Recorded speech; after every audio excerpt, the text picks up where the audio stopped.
हाथ हर धैले बानी नैना में बटोर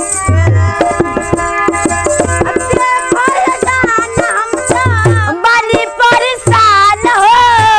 भरल बबहिया में आई बना तो दे दे अपना हाथे से जो राजा जी खा के मर जाए हाय दे दे अपना हाथे से जो राजा जी खा के मर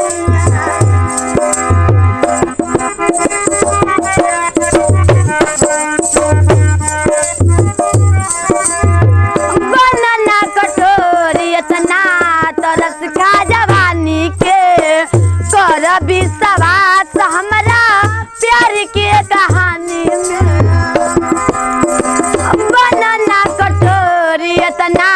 तरस खा जवानी